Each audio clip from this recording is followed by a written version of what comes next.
আজকালকার বাচ্চারা সালাম তো দেয় না, উল্টা বিয়াদবি করে। বলেন কি? না না, আমি তো আমার ছেলে মেয়েদের এগুলো শিক্ষা দিইনি।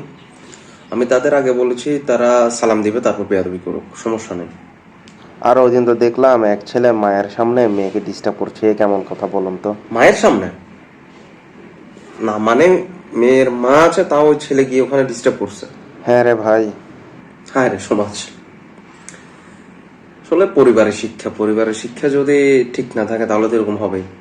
আমি আমার ছেলেকে বলে দিয়েছি, যদি মেয়ের মা বাসা থাকে তাহলে কখনো ডিস্টার্ব না করিস, মেয়ে একা থাকলে ডিস্টার্ব করতে পারিস। সেটা তো না হয় পরের কথা, এখন বর্তমানে ছেলে মেয়েরা যে পরিমাণ নষ্ট হয়েছে, ওই দিন কিছু ছেলেকে দেখতেছে স্কুলে ড্রেস পরে ক্লাস না করে সিগারেট খাচ্ছে।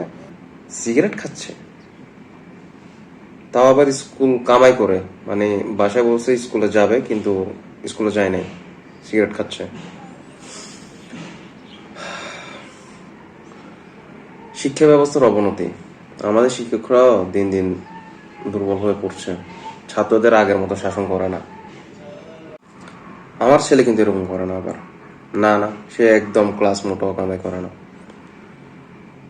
সে হচ্ছে আপনার লেজার টাইমে বের হলে দুই একটা সিগারেট খালি খায়, না হলে নাই, কিন্তু ক্লাস সব সময় অ্যাটেন্ড করে সে, ক্লাস কখনো গ্যাপ দেয় না। আর কিছুদিন আগে তো ম্যাথের টিচার বিমল বাবুকে এক ছেলে থ্রেডও দিল, তাকে নাকি নাম্বার কম দিয়েছে খাতায়।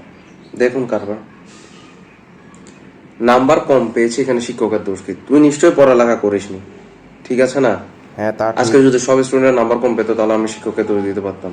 তুই নাম্বার কম পেয়েছিস, বাকিরা তো ভালো পেয়েছে। না না, আমি আমার ছেলেকে কখনো এগুলো প্রশ্রয় দিই না। আমি বলেছি তুই নাম্বার কম পেলে চুপচাপ চলে আসবি, কখনো কোনো শিক্ষকের থ্রেট দিবি না, থ্রেটটা আমি দিব।